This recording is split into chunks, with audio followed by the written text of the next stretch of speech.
Bonjour, bonjour à tous et à toutes et bienvenue sur le Facebook Live du Parti communiste du Bas-Rhin. C'est aujourd'hui le 4e épisode de notre série Confinés mais pas muselés. Après avoir reçu l'historienne Françoise Olivier Huttard, venue nous parler de l'histoire du 1er mai en Alsace, puis Francis Wurtz, député honoraire européen, membre du Parti communiste français, venu nous dresser l'état de la crise sanitaire en Europe, Alexandre Feltz, élu de l'opposition à la mairie de Strasbourg, en liste pour les municipales menée par Jeanne Barzéguian, Strasbourg écologiste et citoyenne, mais aussi médecin en exercice, venu défendre le sport sur ordonnance, mais aussi nous faire l'état des lieux de la gestion de la crise à Strasbourg. Nous avons aujourd'hui l'immense plaisir d'accueillir Germain Mignot et Obusu Tuffuor, dont je me ferai le plaisir de vous les présenter plus amplement. Mais avant, vous dire pourquoi nous avons décidé d'inviter Germain Mignot et Obusu Tuffuor pour parler du mal logement, de la précarité, mais aussi des situations de pauvreté. En effet, nous sommes, dans une très belle ville, Strasbourg, qui offre aux nouveaux venus une image, il faut le dire, idyllique, de carte postale, avec ses quais, ses sols pleureurs, ces magnifiques pots de fleurs suspendus sur nos ponts, et le néophyte peut en admirer la beauté et se laisser, ma foi, plonger dans une agréable contemplation, et après tout, il aurait bien raison.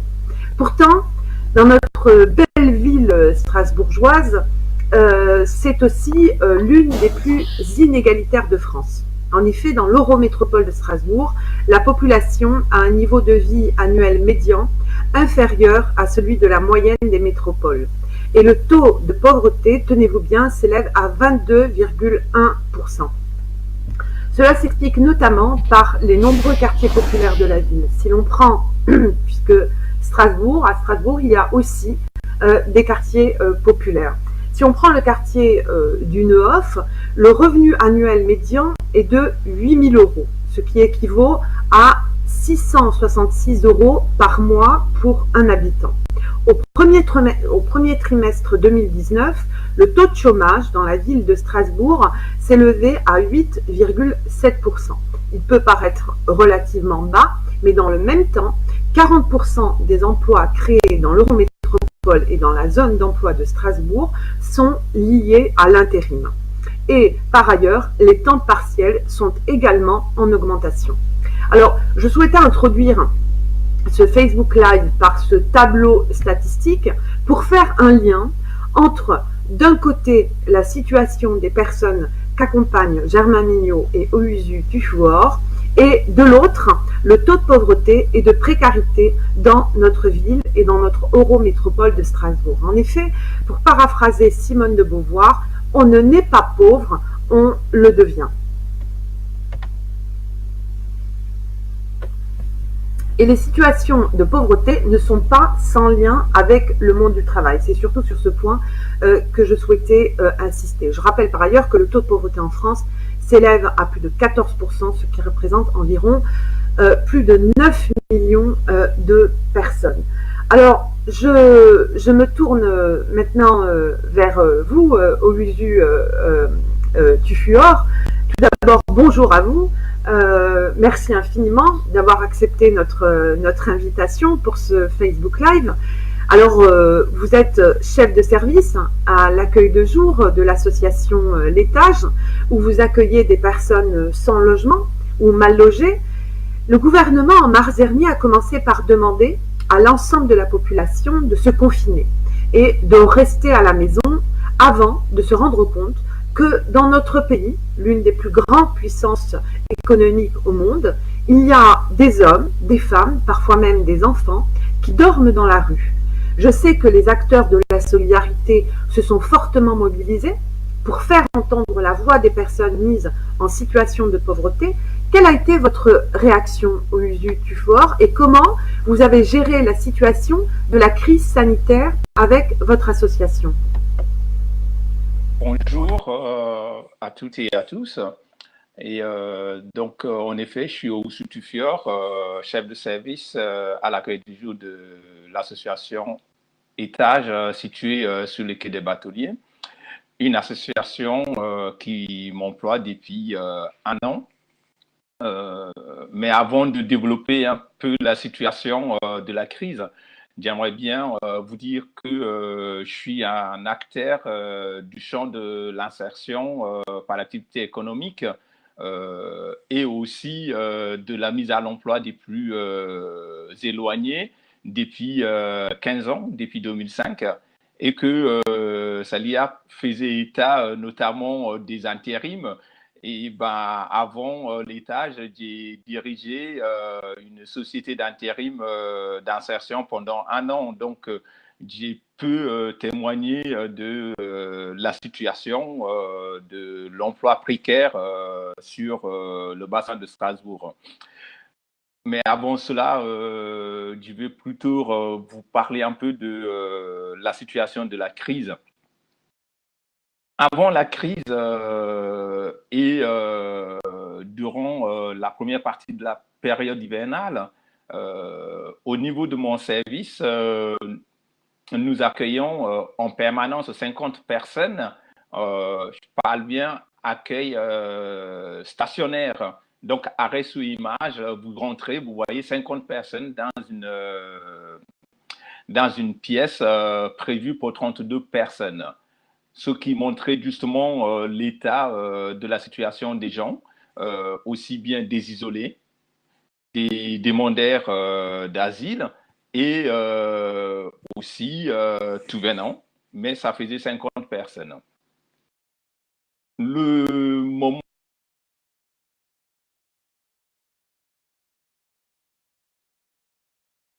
étage, hormis ces personnes stationnaires, je peux vous dire que par rapport à une journée normale, on avait un taux de passage ou une moyenne de passage des personnes oscillant 250 allées et venues, ce qui montrait aussi une situation de tension par rapport aux personnes les plus vulnérables.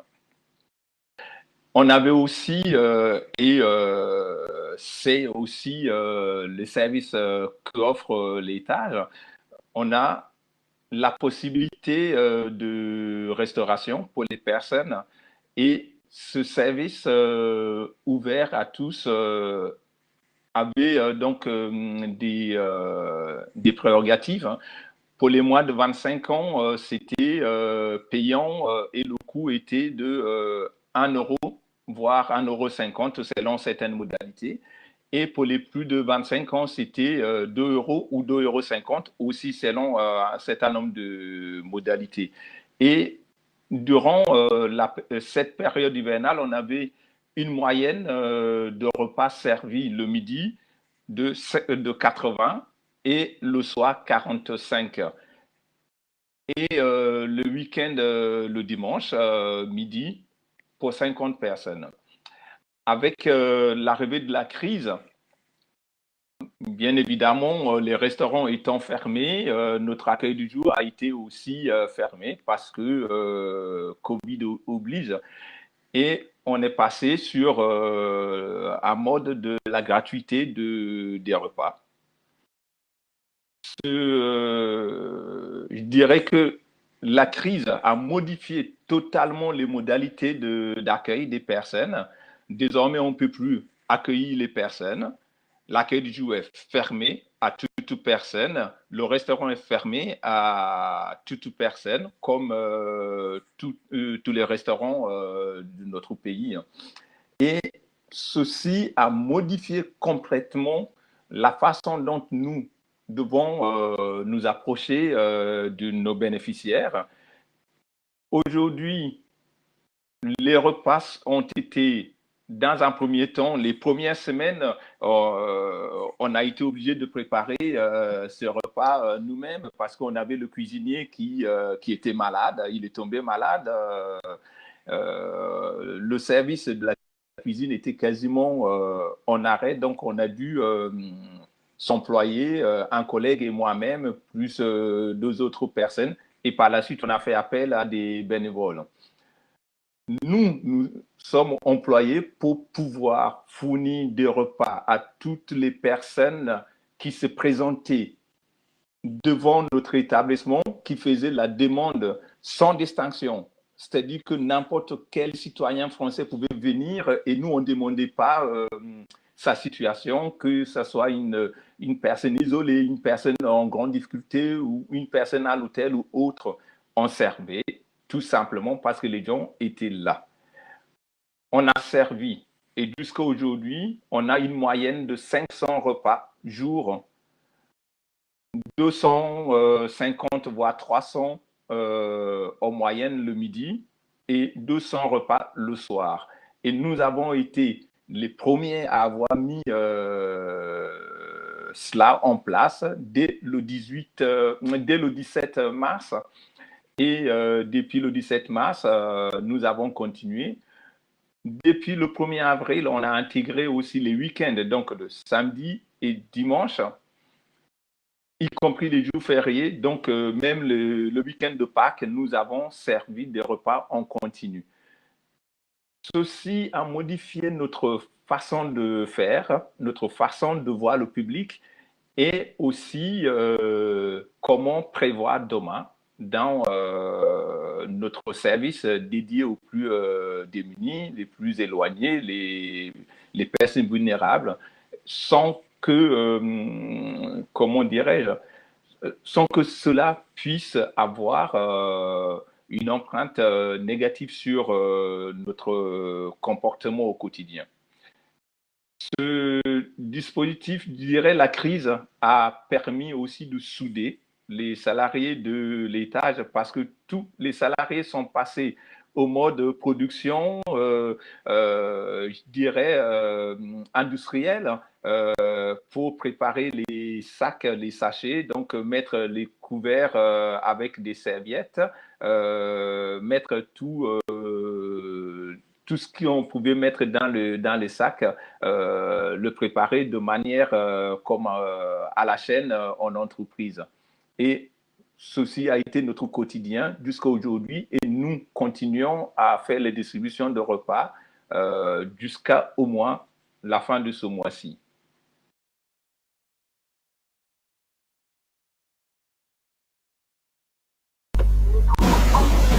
Très bien, ben merci beaucoup de ce retour d'expérience au USU Tuffuor. Je rappelle donc que vous êtes chef de service à l'accueil de jour de l'association L'Étage. Je me tourne alors vers vous, Germain Mignot. Je vous remercie également infiniment d'avoir accepté notre invitation. Nous sommes extrêmement heureux de vous accueillir parmi nous. Germain Mignot, vous avez énormément agi dans le secteur de la solidarité. Je sais que vous avez travaillé dans l'humanitaire en Afrique du Nord et en Afrique de l'Ouest. Vous avez participé au montage d'importants projets. Vous êtes aujourd'hui engagé dans le secteur associatif et même, je dirais, très engagé autour des questions du logement. Vous faites partie du collectif En Marge, qui s'est énormément battu contre l'arrêté anti-mendicité. Et vous êtes également au Labo Citoyen, aux côtés de Siamak Agababaye, qui est par ailleurs vice-président de l'Eurométropole en charge des questions du logement. Je sais aussi que vous avez été très actif durant ce confinement. Germain Mignot, est-ce que vous pouvez nous dire les difficultés que vous avez rencontrées dans votre activité sociale et militante durant ce confinement et comment vous avez vécu cette crise sanitaire à Strasbourg? Je sais que la mobilisation des acteurs sociaux a permis la réquisition d'un certain nombre d'hôtels. C'est donc la preuve que quand la société, la politique se tiennent la main dans la main, eh ben, on peut éradiquer la pauvreté.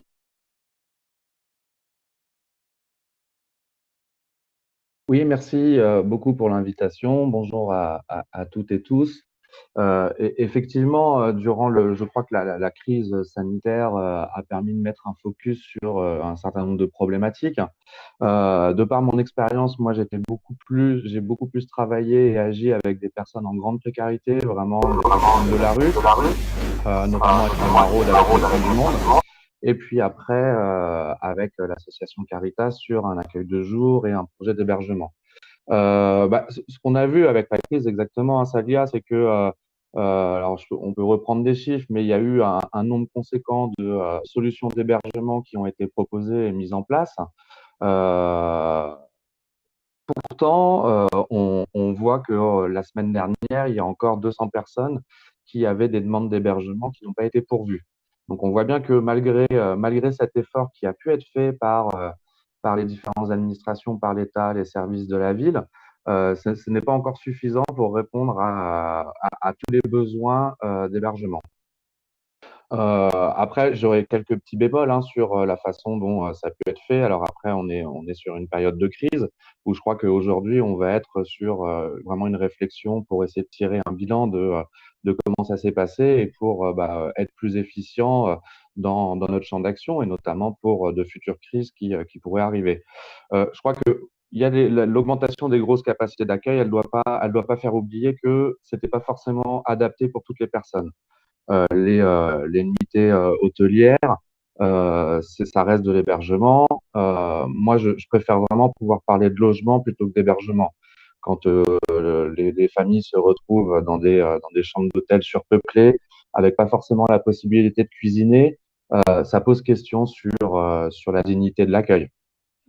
Alors bien sûr, je remets en cause ça, mais je pense que c'est vraiment dans une logique de pouvoir y réfléchir collectivement et avancer, et pas juste être dans une critique négative, sans être dans un processus de construction avec l'ensemble des partenaires. Donc voilà sur ces propositions d'hébergement. Après, quelque chose, moi je trouve qu'il faut relever, c'est aussi la mobilisation citoyenne et les élans de solidarité qu'on a pu voir fleurir ici et là, avec des associations aussi de bénévoles qui ont pu continuer malgré les difficultés à poursuivre leur action, malgré le fait que l'information n'était pas forcément très bonne tout le temps, que l'accès à des matériels de protection a été difficile pour certaines structures. Voilà, la société civile a vraiment continué, a pris sa part sur cette action.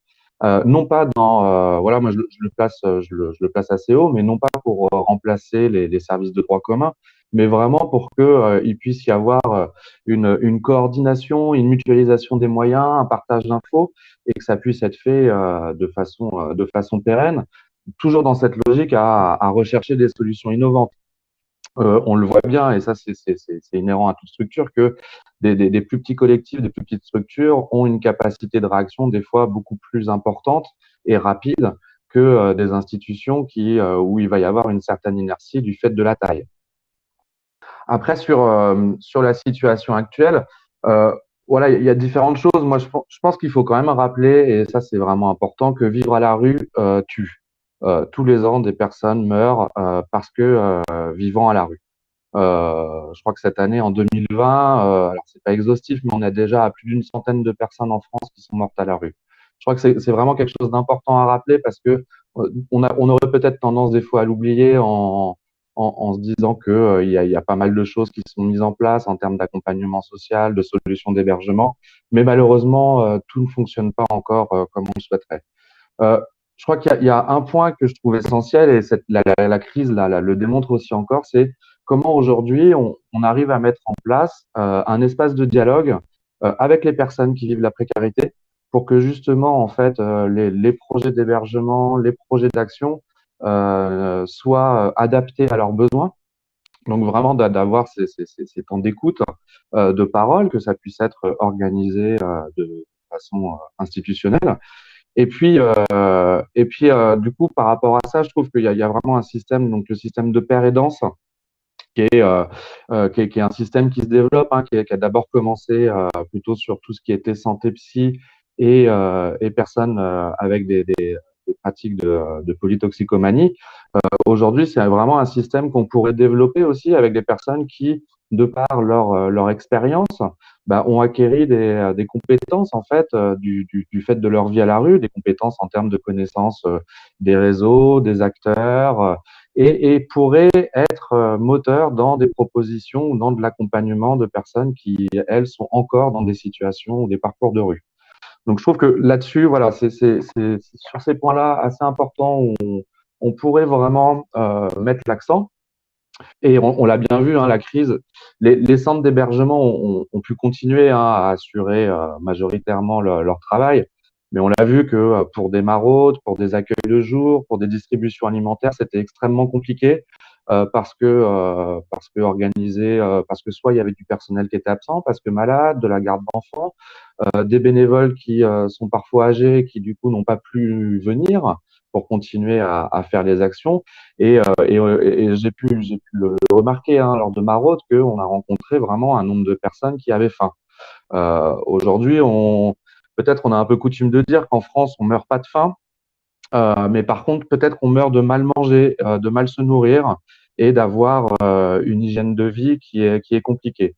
Et on l'a bien vu, les distributions alimentaires, enfin, Ouzou l'a répété aussi tout à l'heure, hein, les distributions alimentaires étaient grandissantes. Les gens avaient vraiment besoin d'avoir une aide en termes alimentaires. Encore vendredi dernier, il y a eu une distribution du secours populaire devant l'université pour les étudiants où il y avait 200 à 300 étudiants qui sont venus pour chercher des colis alimentaires. Donc aujourd'hui, je trouve que voilà, cette période de crise, elle a vraiment mis le focus sur ces problématiques-là et sur quelque chose que moi je trouve vraiment indigne qu'aujourd'hui à Strasbourg, capitale européenne, on peut pas laisser des gens 300 à 400 personnes venir chercher des colis alimentaires. Il faut qu'on puisse dépasser ce côté urgence pour être dans vraiment quelque chose de l'ordre du développement et en tout cas de la capacité des personnes à agir pour leur situation et pas juste à attendre entre guillemets hein, des colis alimentaires, des épiceries sociales et de l'aide qui serait donnée comme ça en urgence. Peut-être après on pourra en discuter. Voilà, c'est sur il y a aujourd'hui à Strasbourg aussi encore beaucoup trop de personnes à la rue, même si les moyens ont été mis. Hein, je me répète encore. Hein, il y a voilà 200 à 300 personnes qui se retrouvent encore à vivre à la rue. Il y a un certain nombre de squats qui sont encore présents sur Strasbourg, bien qu'un pas mal d'orientations ont pu être faites pour que les personnes accèdent à un hébergement hôtelier ou à des dispositifs de logement. Mais aujourd'hui, voilà, moi, je me mets vraiment dans la boucle. Hein. Je suis pas satisfait des réponses qui ont pu être apportées. Je pense que collectivement, on pourrait vraiment s'engager encore plus fortement pour que peut-être utopiquement Strasbourg soit une ville où il n'y ait plus personne qui vive à la rue. D'accord, très bien. Merci beaucoup, Germain Mignot, pour cette précision. Dire à la fois voilà, les capacités dont on regorge en termes de réquisition de moyens, là, d'hébergement et on l'espère de logement, mais en même temps signaler que c'est loin de répondre à l'ensemble de la demande et que ce n'est pas encore suffisant. Alors avant de poursuivre la séance de nos questions à nos deux invités, je vous rappelle, chers internautes, que vous pouvez également poser vos questions à nos invités et que nous ferons un plaisir de les leur transmettre. Par ailleurs, j'en profite pour vous rappeler la pétition qui va s'afficher sur notre page Facebook qui s'adresse à la préfète du Bas-Rhin et réclame la réquisition des masques de la grande distribution et la gratuité des masques, en particulier dans une région, un territoire comme le nôtre, en Alsace, qui a été particulièrement meurtri par la crise du Covid-19. Hein. Je rappelle que pour une famille de 4 personnes, l'achat de masques sur un mois peut s'élever à près de 200 euros. J'ai rappelé le taux de pauvreté dans l'Eurométropole de Strasbourg, environ 22,1% très exactement. C'est absolument énorme. Donc il y a des dizaines de familles qui ne peuvent pas se permettre de payer ces masques. Ils doivent donc être garantie par les pouvoirs publics. Je vous invite donc à signer cette pétition et bien sûr également à la diffuser autour de vous. Alors, le 7 mai dernier, le ministre du Logement a annoncé le prolongement de la trêve hivernale jusqu'en juillet prochain. Je rappelle que chaque année, 120 000 personnes font l'objet d'une décision d'expulsion de leur logement. Ils risquent évidemment, avec la crise économique qui s'annonce, d'y en avoir des milliers d'autres. Dans ces conditions, le Parti communiste français propose que la trêve hivernale soit prolongée jusqu'à la fin du mois d'octobre afin que l'année 2020 soit considérée comme une année blanche en matière d'expulsion locative. Alors je me tourne vers vous, Olusu Tuffuor, je le disais, vous êtes chef de service à l'accueil de jour de l'association L'Étage. J'imagine que, voilà, en tant que chef de service dans le cadre du travail social, vous vous réjouissez de cette décision d'un prolongement de la trêve hivernale.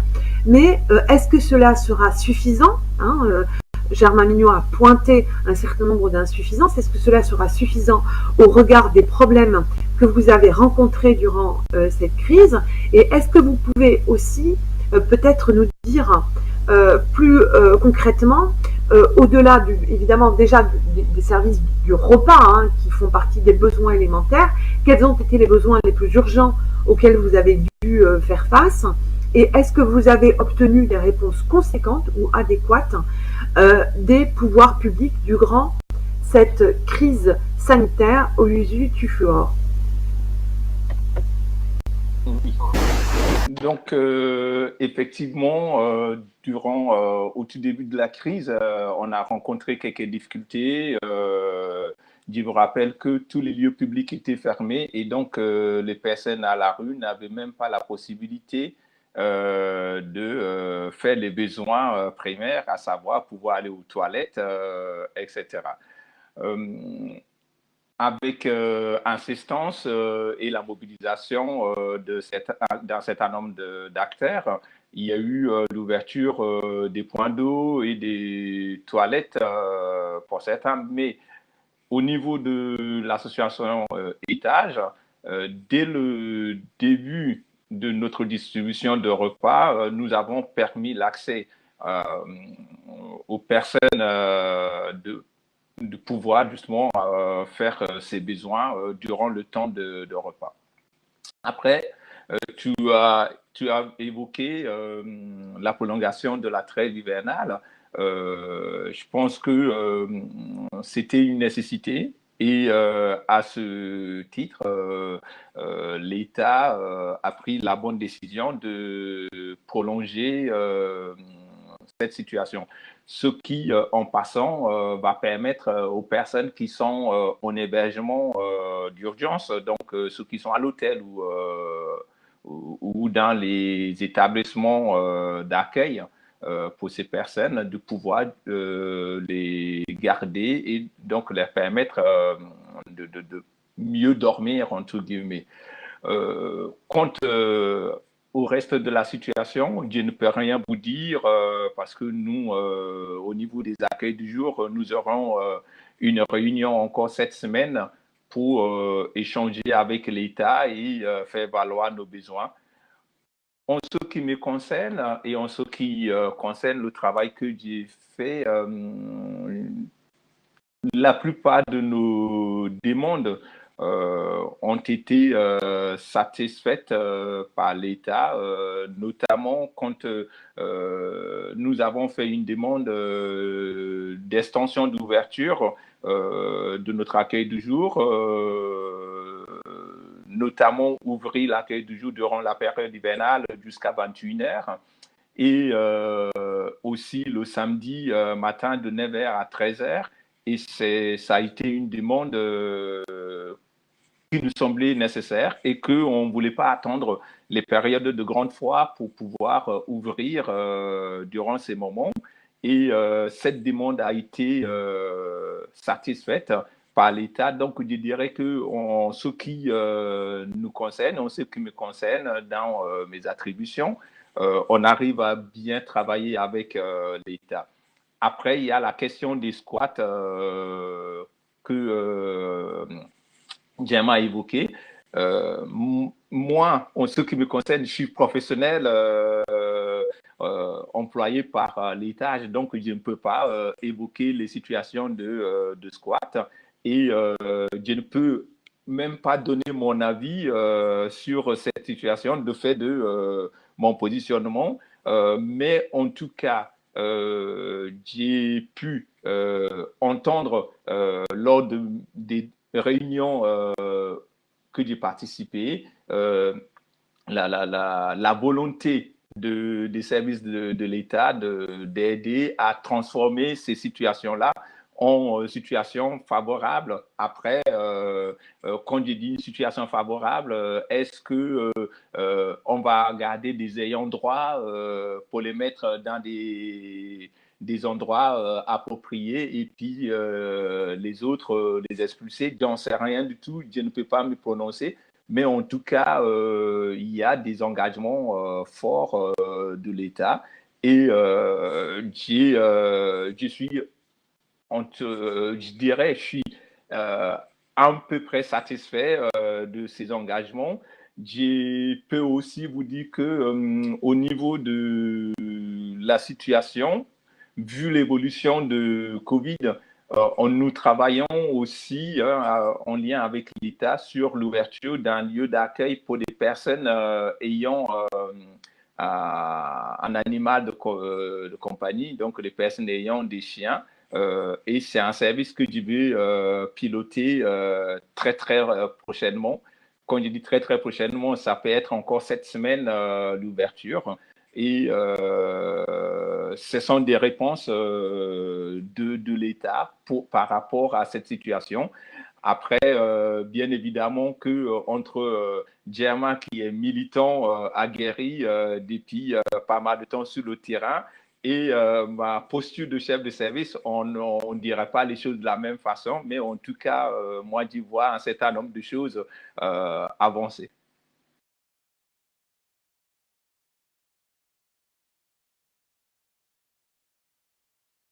Bien,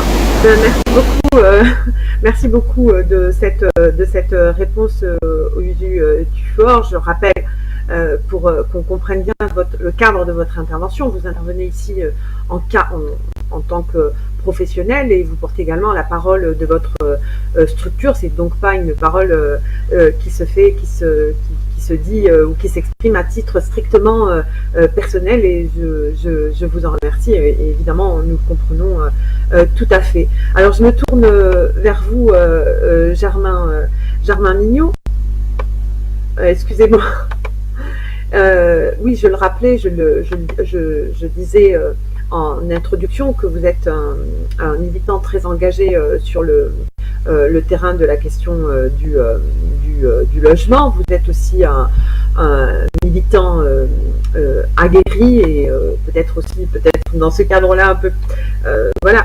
Et je voulais, excusez-moi, je voulais vous poser une question, la question suivante. Vous êtes battu dans le cadre du collectif En Marche par rapport à un arrêt anti-mendicité.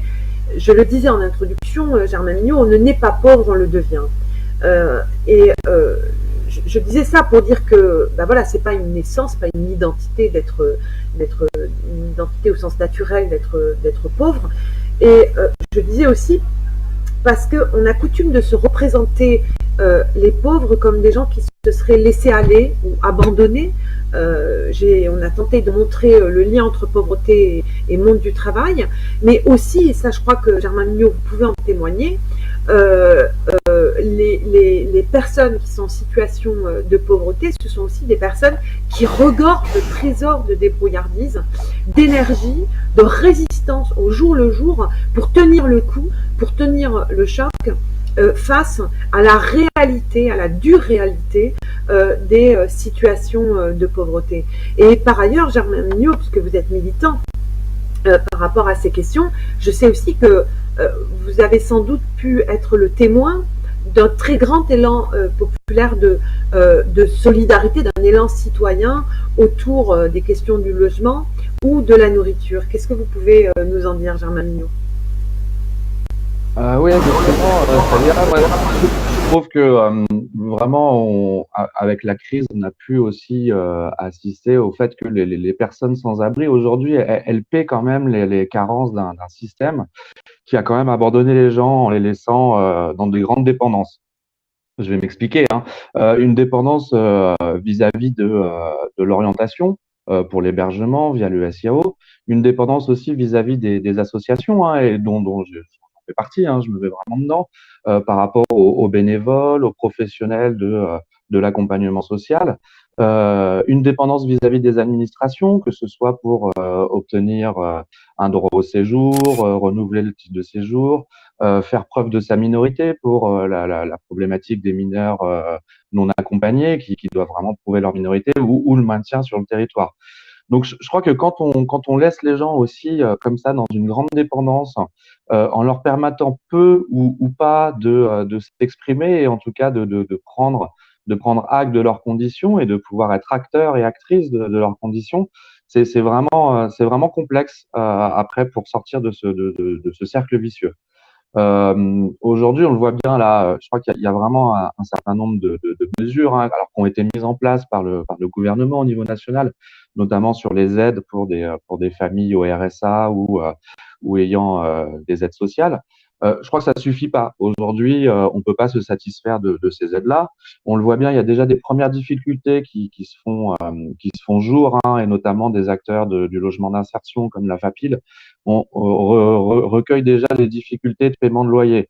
Donc c'est sûr qu'aujourd'hui, c'est mal logés SDF, ne les laissons pas retourner à la rue, mais comment est-ce qu'on fait pour que des personnes, du fait de la crise sanitaire et donc de la crise sociale, ne se retrouvent pas elles de nouveau à la rue parce que avec des paiements de loyer, avec des baisses de revenus, avec aussi des ressources qui ont été limitées durant la crise et des ressources qui peuvent parfois être informelles comme l'échange de services, le troc ou la mendicité.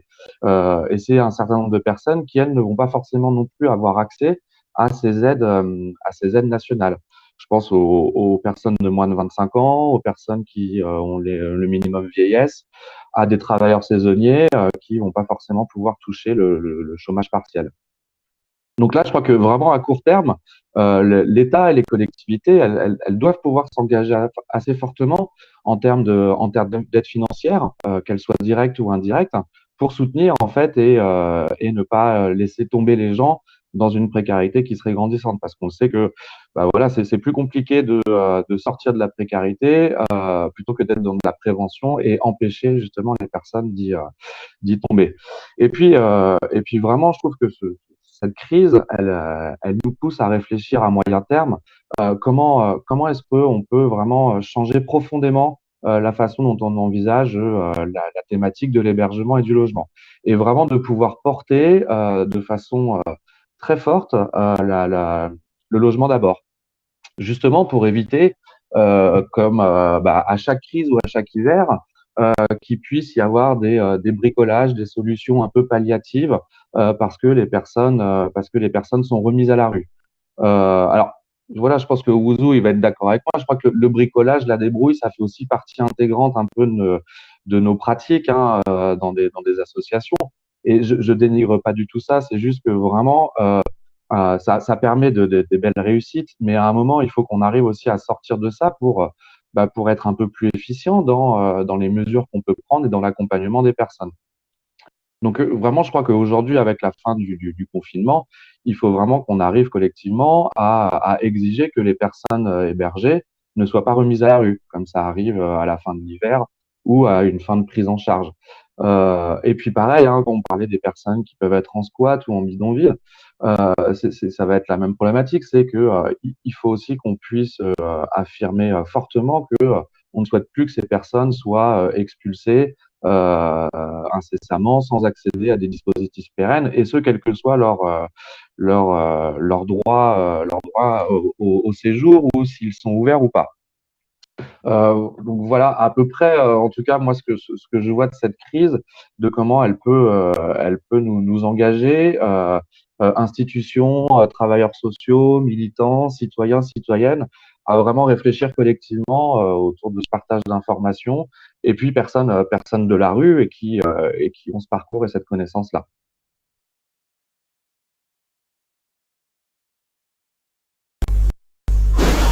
Merci beaucoup, Germain Mignot. Je me tourne vers vous, vers toi, Owisu Tufuor. Par rapport à ce que vous avez pu expérimenter dans le cadre de cette situation d'urgence, et puis par rapport aux besoins que vous rencontrez dans le cadre de votre action sociale, Owisu Tufuor, selon vous, c'est une question d'un internaute. Quelles sont les mesures qui pourraient être prolongées suite à cette crise sanitaire et cette crise économique extrêmement importante qui s'annonce? Owisu Tufuor. Moi, je ne dirais pas qu'il faille prendre des mesures comme ça de bricolage parce que le secteur du social ou de l'insertion par l'activité économique que je connais aussi bien, ce sont des champs qui sont, si je peux me permettre de cette expression, ce sont des champs d'activité des startups, hein, tout simplement, parce que chaque fois, il faut avoir des idées, avoir 2 ou 3 pas d'avance sur les autres pour pouvoir subsister. Or, la subsistance pour ces structures, c'est toujours, je dirais, pour mieux servir les plus démunis. Aujourd'hui, Germain avait évoqué la question du logement d'abord. Moi, en fait, j'ai du mal à parler de logement sans parler de l'emploi. C'est ces deux situations qui vont ensemble et souvent on a tendance à favoriser, par exemple, le logement d'abord. On parle tout le temps le logement d'abord. Je pense que les gens, Germain a évoqué aussi la dignité. La dignité pour tout citoyen, c'est de pouvoir être acteur de sa propre vie et aussi de pouvoir participer à la machine de la société. Une société, pour moi, c'est une machine, c'est de vivre ensemble, c'est de la construction en commun. Et du coup, je pense qu'il faudrait arriver à combiner une mesure qui prend en compte l'accompagnement logement, mais aussi l'accompagnement à l'emploi, mais qui ne soit pas deux situations complètement séparées. Pour preuve, jusqu'à aujourd'hui, vous avez le service de la cohésion sociale qui est complètement séparé de la directe. Et pourtant, c'est deux établissements de l'État. La directe finance l'emploi et donc l'insertion par l'activité économique et qui demande à ce qu'on accompagne sur le volet social. C'est pour ça d'ailleurs que dans ces établissements, on a des conseillers socio-professionnels ou conseillers d'insertion professionnelle selon les établissements, mais pourtant c'est les mêmes appellations. Et puis vous avez la cohésion sociale qui travaille que sur le logement d'urgence et tout. Ces deux structures ne sont jamais ensemble. Quand on construit un CEPOM, c'est un dispositif d'intégration des coûts pour les CHRS.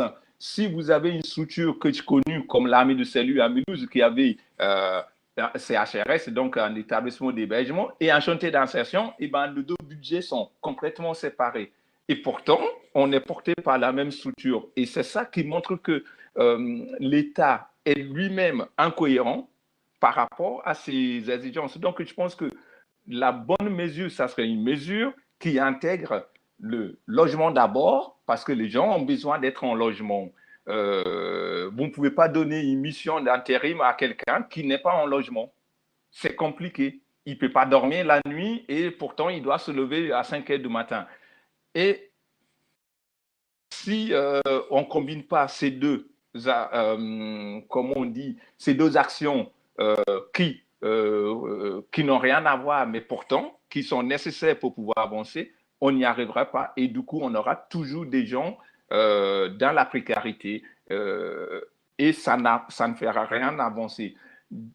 Pour couper court, une bonne gouvernance, même si c'est local, doit privilégier le logement et l'emploi afin de donner la possibilité de dignité à la personne pour que la personne ne soit pas toujours demandée, mais plutôt actrice de son action.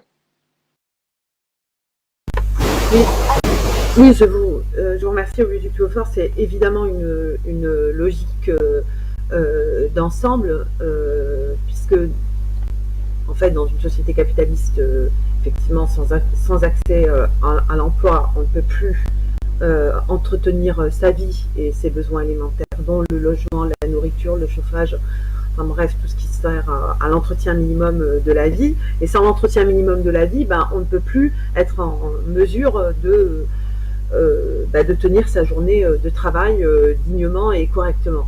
Donc voilà, vous avez raison de rappeler que les deux fonctionnent ensemble et que c'est une logique collective qui doit être mise en œuvre, si j'interprète bien vos propos. Alors, il nous reste très très peu de temps, mais je me tourne vers vous, Germain Mignot, vers toi, Germain Mignot.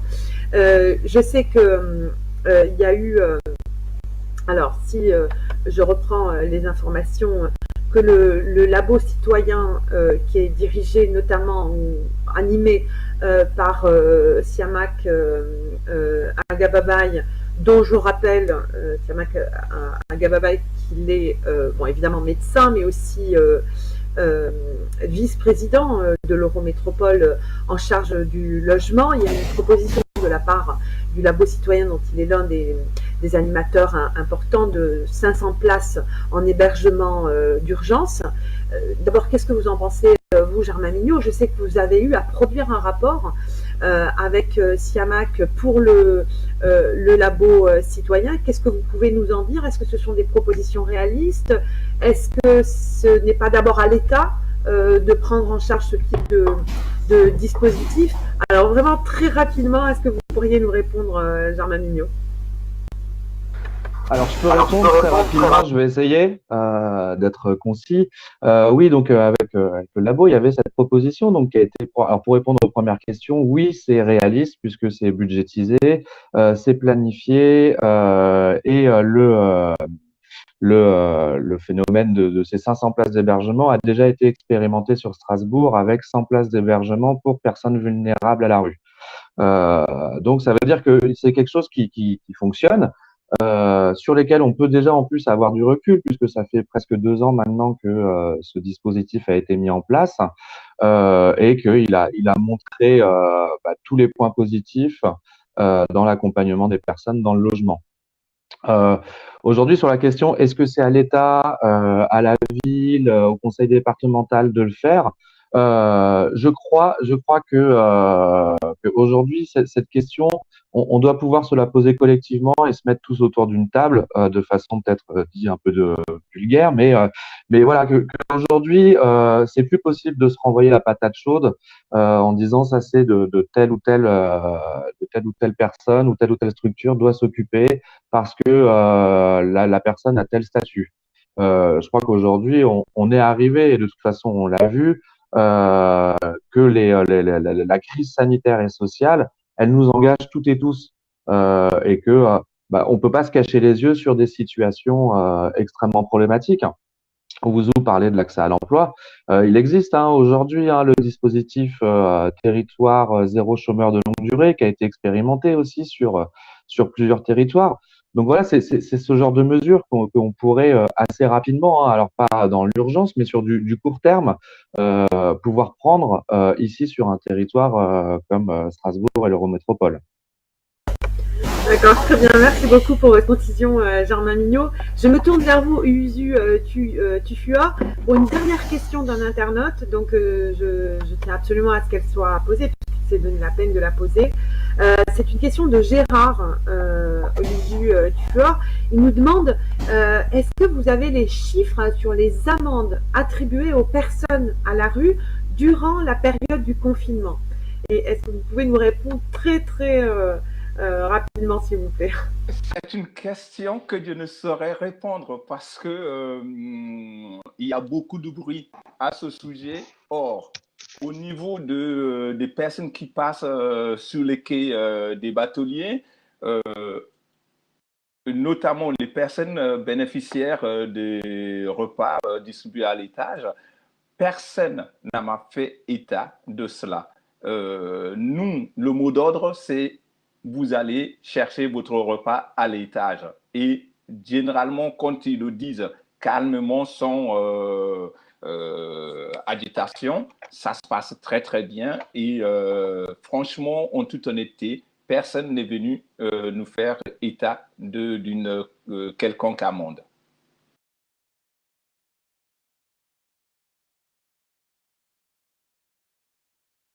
Merci beaucoup, Oluju Tufuor, pour cette prompte réponse. Alors, on s'achemine déjà vers la fin, comme quoi ça va très vite. Alors, d'abord, merci infiniment à vous deux, Germain Mignot et Oluju Tufuor. Je rappelle, Germain Mignot, militant associatif extrêmement engagé sur les questions de l'accès au logement.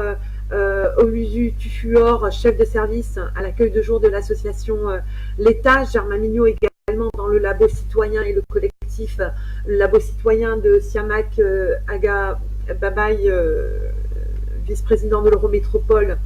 Et donc, je le disais, Germain Mignot dans le labo citoyen, Oluju Tufuor, chef de service à l'accueil de jour à l'association L'Étage. Encore merci infiniment d'avoir accepté notre invitation. Merci à vous, les internautes, pour vos questions, de nous avoir suivis. N'hésitez pas à partager ce live, n'hésitez pas à signer la pétition pour la réquisition et des masques de la grande distribution et leur gratuité. Je vous rappelle qu'il est encore temps d'acheter le muguet virtuel qui sert à financer les luttes politiques et sociales. Par ailleurs, je rappelle que le porte-parole du Parti communiste, Yann Brossa, est celui qui a porté la question d'un prolongement de la trêve hivernale jusqu'au mois d'octobre. Et terminer sur ces mots que oui, plus de logement social, une augmentation des salaires, le logement d'abord et la construction de logements sociaux. Il me reste à remercier l'équipe technique avec Joris Castiglione, les magnifiques affiches de Nicolas Comisso, Antoine Splet, qui est à la régie, on va dire, élu communiste à l'Eurométropole de Strasbourg et à la mairie de Schiltigheim, qui a brillamment travaillé à la coordination de ces vagues. Et enfin, saluer la secrétaire fédérale du Parti communiste du Bas-Rhin, Julia Turan. Quant à nous, cet épisode est le dernier d'une première série, mais on me glisse à l'oreille qu'il est demandé, donc il y aura sans doute une suite. On vous tient au courant, la suite au prochain numéro. En tout cas, n'hésitez pas à vous abonner à la page Facebook du Bas-Rhin, du Parti communiste du Bas-Rhin, likez, partagez, et encore une fois, déconfiné mais toujours pas muselé. Encore grand merci à vous et à très bientôt sur les réseaux sociaux et dans les luttes. Merci.